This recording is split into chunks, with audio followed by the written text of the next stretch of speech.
할렐루야.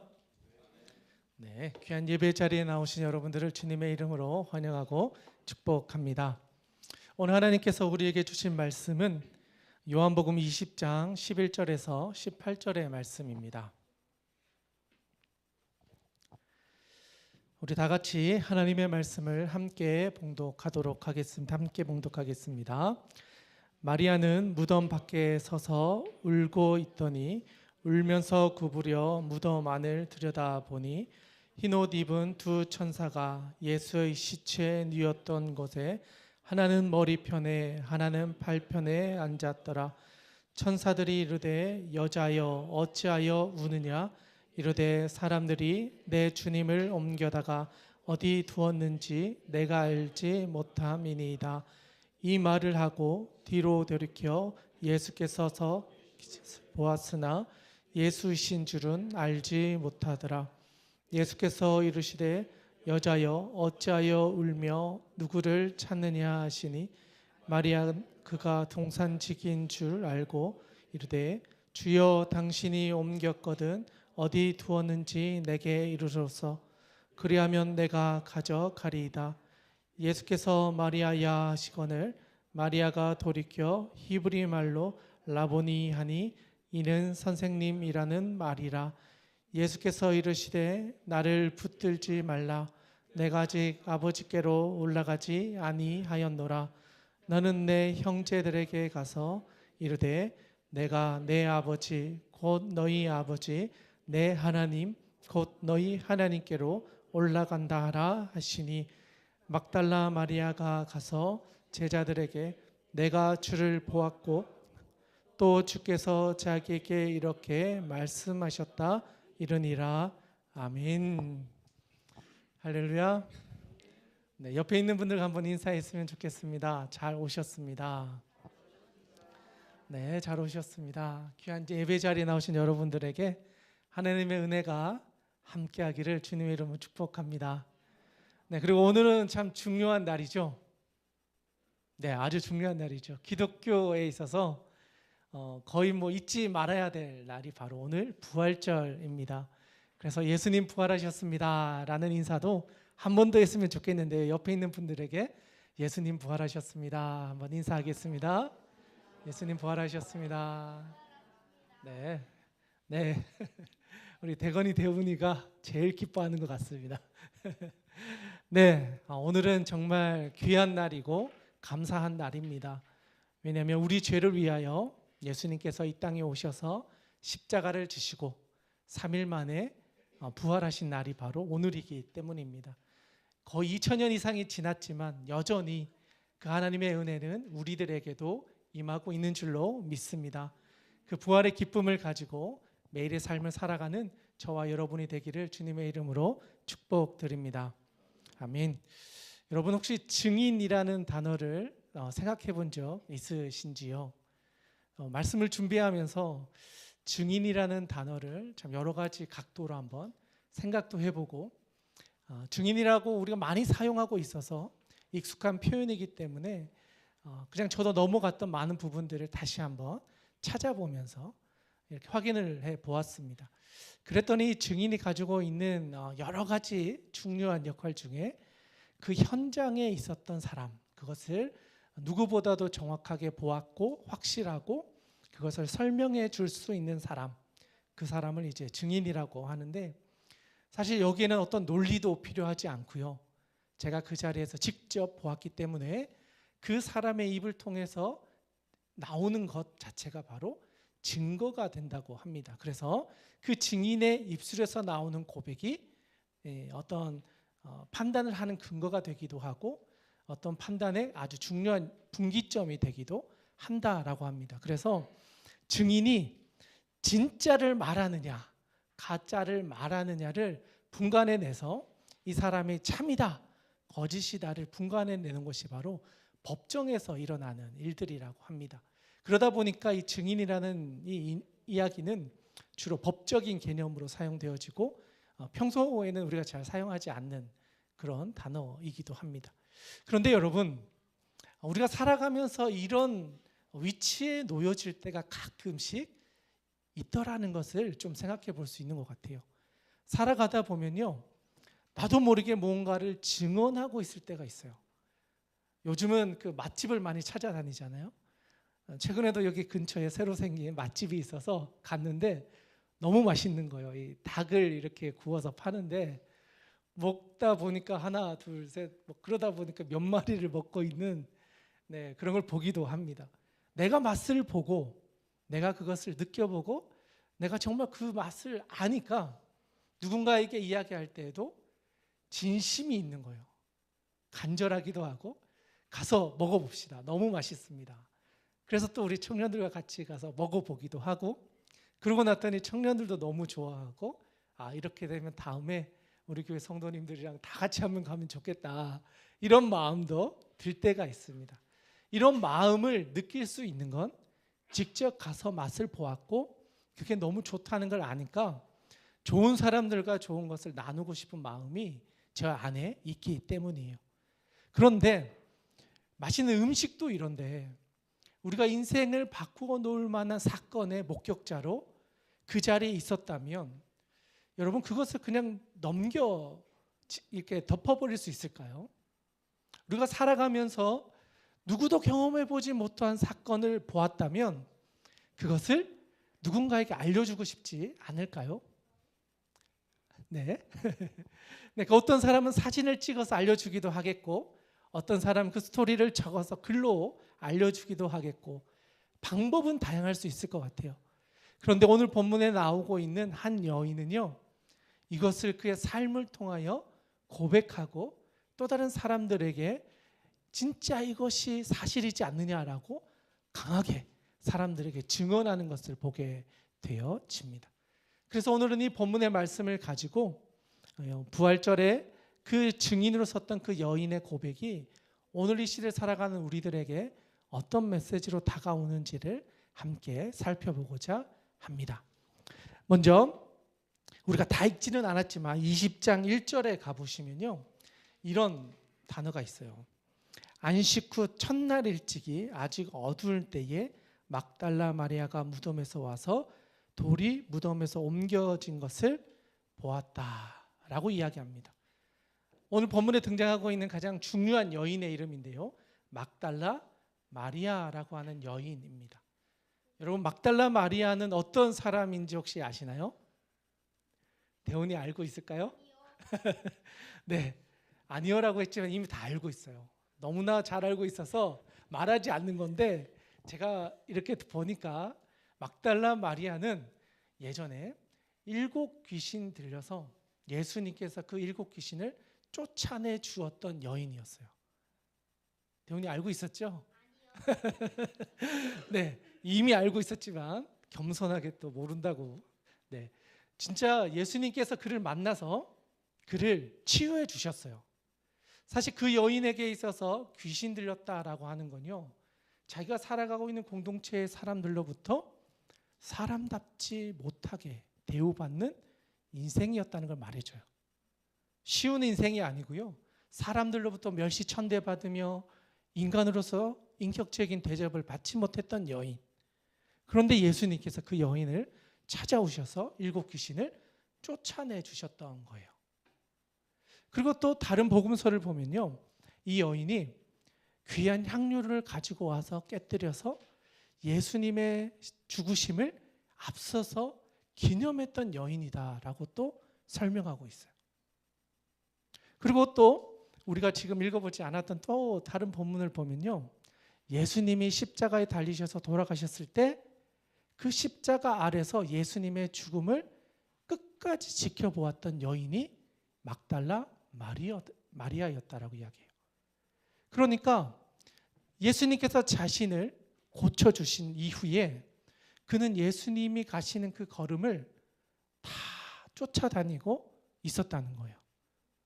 대놓고 제자로는 나오지 않지만 예수님이 하셨던 행동이나 큰 사건의 자리에 늘 동행하면서 예수님의 발자취를 따라가던 여인이 바로 막달라 마리아였다. 맞죠? 네. 네. 예수님께서는 이 여인을 누구보다도 잘 아셨을 것 같아요. 귀신을 쫓아낸 이후에 예수님의 여정을 동참하며 누구보다도 예수님을 위해 간절히 기도했던 여인, 그 여인이 막달라 마리아였다. 그런데 오늘 우리가 읽었던 1절에 보니까 예수님이 십자가에서 돌아가시고 무덤에 들어가신 이후에 안식 후 첫날 아직 밝기도 전에 제일 먼저 찾아갔던 사람이 바로 막달라 마리아였다라는 거예요. 아직 해가 뜨지 않았다라고 하는 건 새벽이라는 거잖아요. 새벽에 예수님의 시체를, 예수님이 죽으셨던 그 자리를 가서 보고자 해서 누구보다도 먼저 그 자리로 뛰어갔던 여인이다. 그런데 여러분 이거 잘 살펴보면요, 예수님이 죽으시고 부활하실 거라는 이야기를 하셨을까요? 안 하셨을까요? 이미 여러 번 하셨어요. 그런데 누구도 예수님께서 3일 이후에 살아나실 것을 믿었던 사람은 없었던 것 같아요. 오히려 예수님이 죽으셨기 때문에 우리는 이제 끝났다. 그 두려움과 무서움과 어쩌면 우리도 예수님처럼 끌려가서 십자가에서 죽을지도 모른다고 하는 그 마음이 이 사람들의 신앙을 다 버리게 만들었어요. 심지어는 예수님의 수제자라고 했던 사람들까지도 예수님의 그 자리를 끝까지 지키지 못하고 도망가 버리고 멀리 숨어 있거나 어떤 제자들은 이제 고향으로 가야 되지 않겠냐라며 두려워하는 마음을 표현하고 있었어요. 그런 중에 그 적막하고 두려움 가득하고 걱정이 많았던 많은 사람들 중에 그럼에도 불구하고 예수님을 보기 위해 뛰어갔던 여인이 막달라 마리아.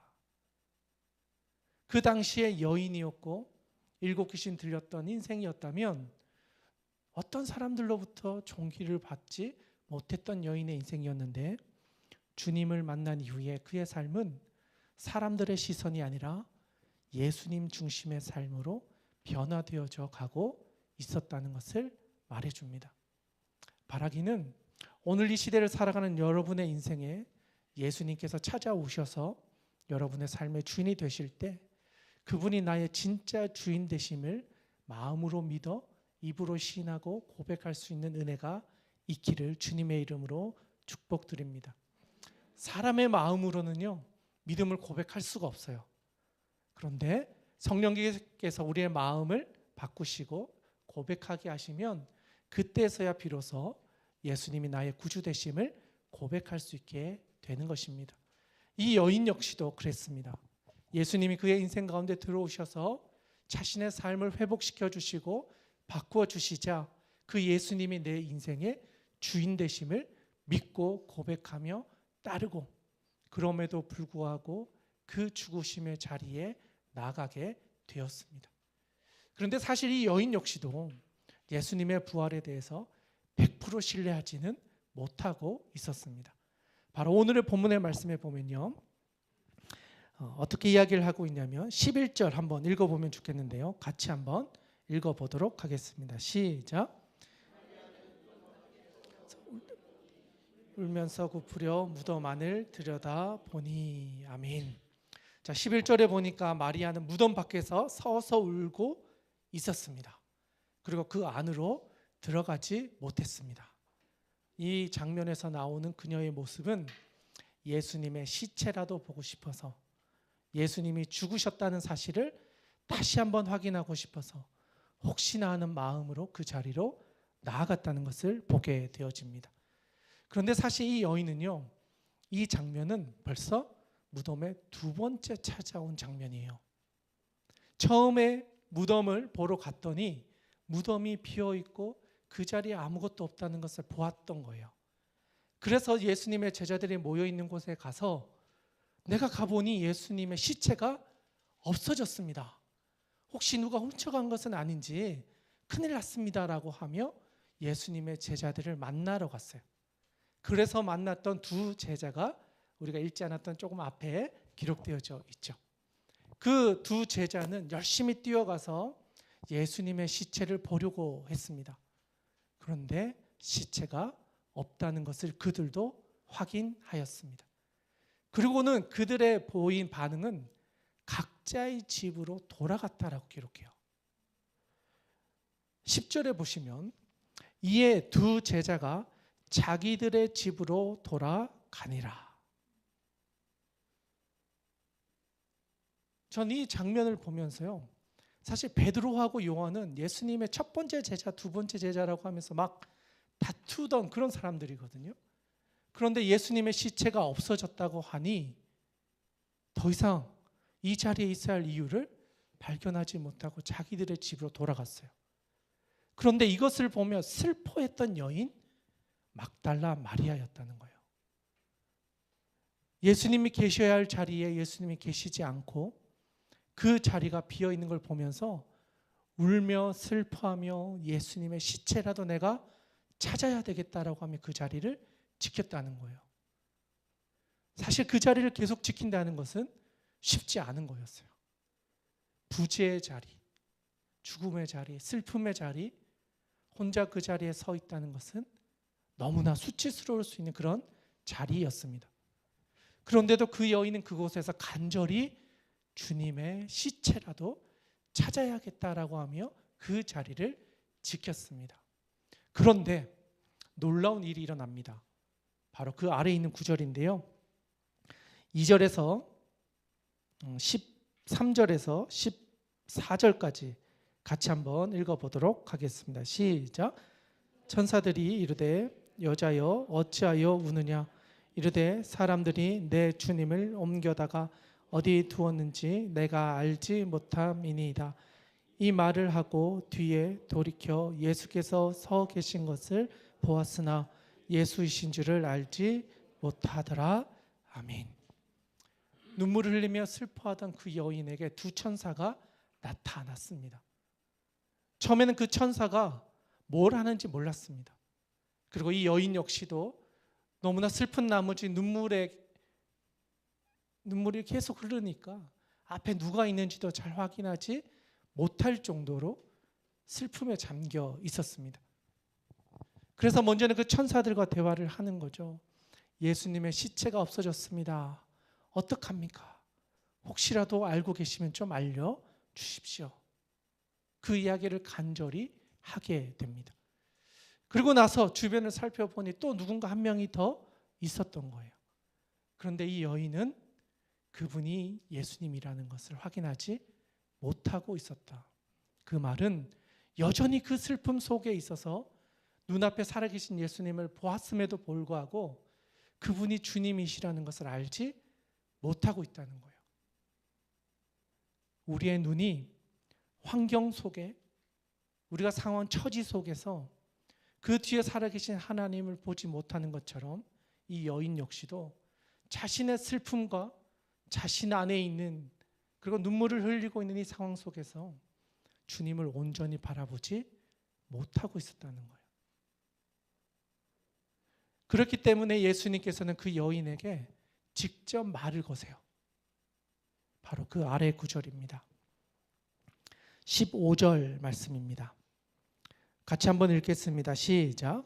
예수께서 이르시되 여자여 어찌하여 울며 누구를 찾느냐 하시니 마리아는 그가 동산직인 줄 알고 이르되 주여 당신이 옮겼거든 어디 두었는지 내게 이르소서. 그리하면 내가 가져가리이다. 아멘. 이 여인은 두려움과 슬픔과 걱정과 수많은 감정과 또 눈물을 흘리며 앞에 있는 사람을 잘 확인하지 못할 정도의 상황에 놓여 있었습니다.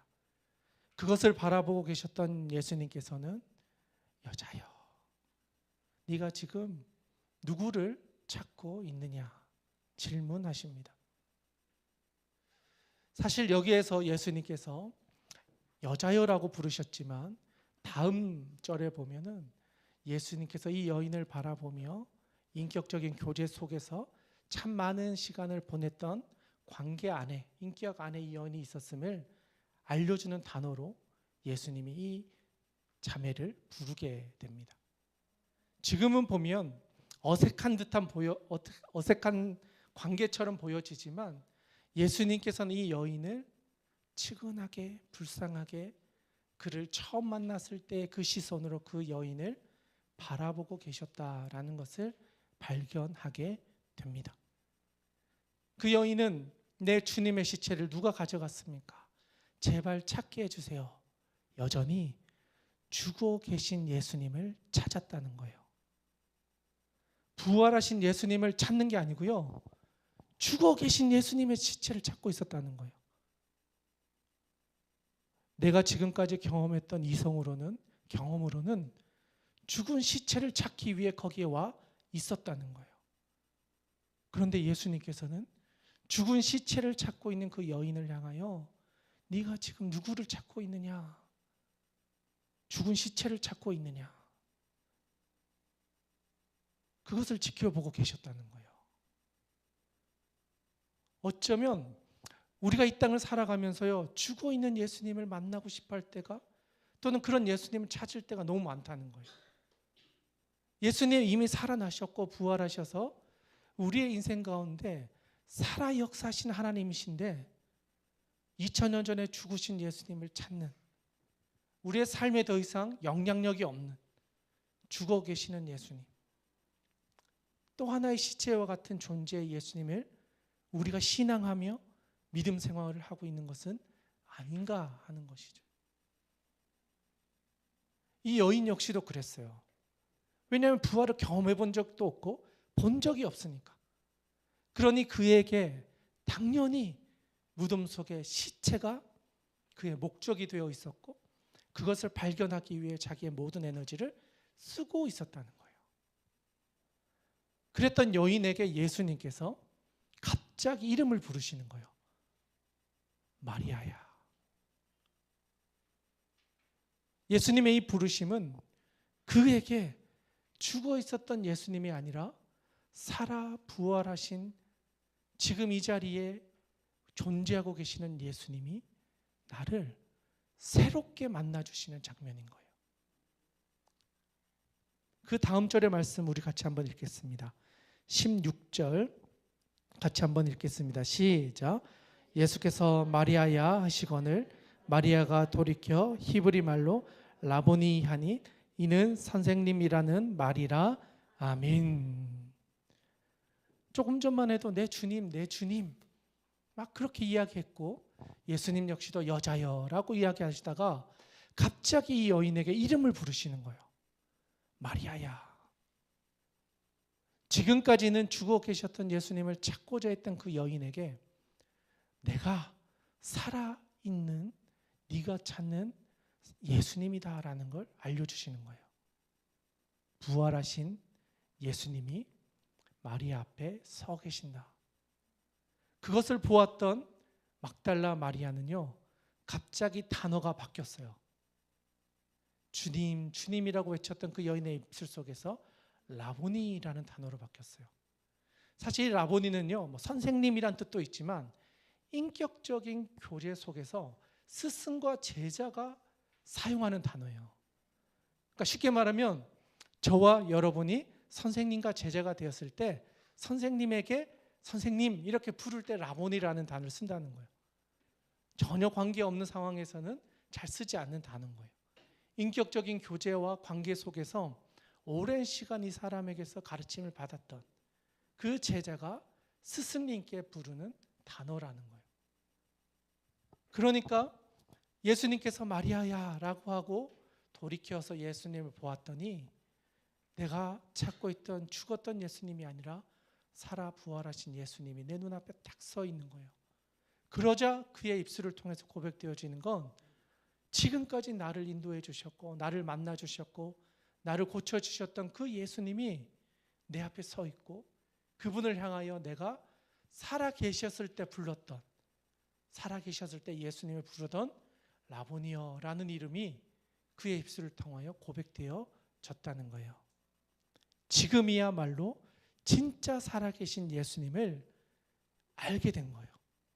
이분이 살아나셨구나, 부활하셨구나. 조금 전에는 두려움과 슬픔 속에서 죽어있는 예수님을 찾았다면 지금은 정반대로 살아계신 그 예수님께 주목하고 있어요. 심지어는 그 살아계신 예수님의 몸을 끌어안고라도 정말 부활하셨다는 것을 확인하려고 해요. 그래서 예수님께서는 다음 절에서 다음과 같이 이야기하십니다. 17절입니다. 같이 한번 읽겠습니다. 시작. 예수께서 이르시되 나를 붙들지 말라. 내가 아직 아버지께로 올라가지 아니하였노라. 너는 내 형제들에게 가서 이르되 내가 내 아버지 곧 너희 아버지 내 하나님 곧 올라간다 하라 하시니. 아멘. 예수님께서는 이들을 향하여 내 형제들이라 말씀해 주셨어요. 나를 배신하고 나를 모른다 하고 도망갔던 그 제자들을 향하여 내 형제들, 내 아버지, 우리가 하나님 안에서 한 가족 되었음을 예수님께서는 알려주고 계신 거예요. 우리가 부활하신 예수님께서 제자들에게 우리의 아버지께서 우리를 다 보고 계신다. 우리가 한 가족 되어서 예수님 안에서 이 믿음을 가지고 살아가고 있다는 것을 다 알고 계신다. 그 아버지의 인도하심을 받아 나도 지금 한 걸음 한 걸음 가고 있는 것을 이들도 알기를 바라고 있다라는 것이 이 본문 속에 녹아져 있는 것입니다. 그리고 나서 이 여인의 모습이 다음 절에 아주 짧게 기록되어져 있어요. 18절의 말씀인데요. 한번 읽도록 하겠습니다. 시작. 막달라 마리아가 가서 제자들에게 내가 주를 보았다 하고 또 주께서 자기에게 이렇게 말씀하셨다 이르니라. 아멘. 자, 이제 막달라 마리아가 이야기를 하는 거죠. 가서 제자들에게 아주 쉽게 이야기를 해요. 내가 주를 보았다. 내가 살아나신 그 예수님을 보았다라고 이야기를 하는 거예요. 수많은 사람들은 예수님이 죽음 속에서 슬퍼하고 있었고 여전히 두려움 속에서 담대하게 예수님을 찬양하지 못하고 있었고 여전히 그들의 마음 가운데는 죽어져 있는 예수님을 바라보고 있었던 제자들에게 내가 주님을 보았다. 살아나신 그 주님을 내가 보았다. 담대하게 선포하였다라고 이야기합니다. 누구보다도 자신의 인생 가운데 찾아오셨던 주님을 깊이 만났던 사람, 그리고 나서 예수님의 부활을 제일 먼저 경험했던 그 여인, 그 여인의 입술 속에서 고백되어지는 것은 이제는 내가 주님을 봤다라는 거였어요. 설명하지 않아요. 이렇고 저렇고 믿음에 대해서 이야기하는 게 아니라 내가 부활하신 그 주님을 만났습니다. 보았습니다. 그 주님이 바로 우리를 위해 십자가에 돌아가셨던 그 주님이십니다. 그 예수님께서 부활하셔서 그 자리에 계셨습니다. 그리고 만났던 이야기들을 나누며 부활의 기쁨을 그들에게 선포하기에 이른 것입니다.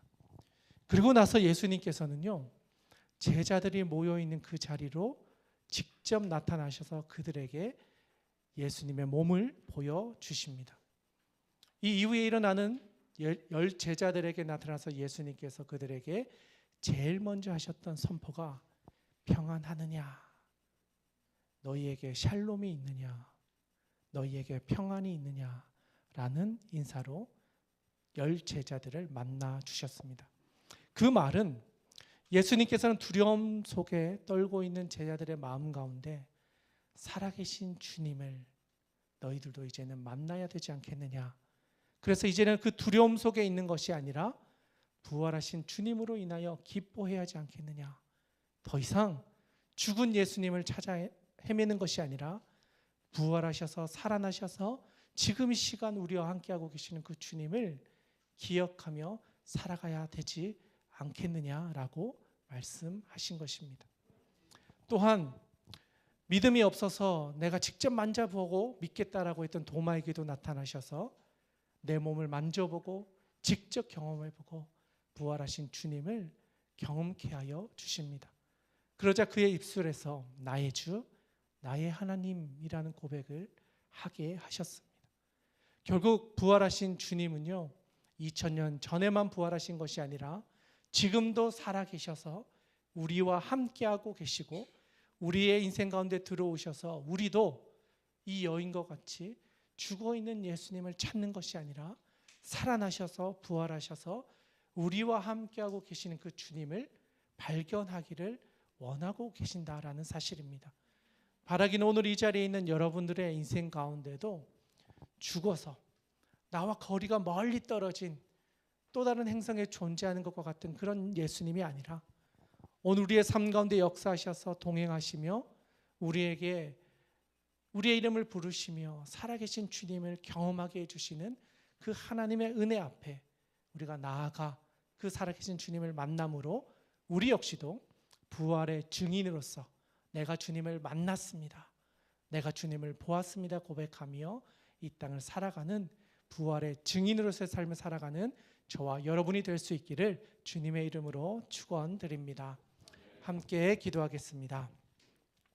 하나님 아버지, 오늘 우리가 나누었던 말씀을 기억합니다. 막달라 마리아의 인생을 보았을 때 예수님을 만난 그 시점부터 새로운 인생이 시작되었고, 그리고 주님이 돌아가시고 또 고난을 당하시고 또한 그 십자가 앞에서 숨을 거두시는 그 순간까지도 주님을 바라보며 그의 인생을 살아갔던 것처럼 주님, 우리도 이 땅을 살아갈 때에 부활하신 주님을 바라보며 어떠한 상황에 있다 할지라도, 어떠한 어려움에 있다 할지라도 믿음으로 그 자리로 나아갈 수 있는 귀한 믿음의 자녀들이 다 되게 하여 주시옵소서. 그래야 우리가 살아가는 삶의 자리에서 부활의 증인으로서 살아가는 귀한 믿음의 자녀들 다 될 수 있도록 주여 역사하여 주시옵소서. 하나님 아버지께 모든 것을 의탁드리오며 살아계신 우리 구주 예수님의 이름으로 기도드리옵나이다. 아멘. 아멘. 이 시간 우리 같이 한번 기도하며 하나님께 나아가기를 원합니다.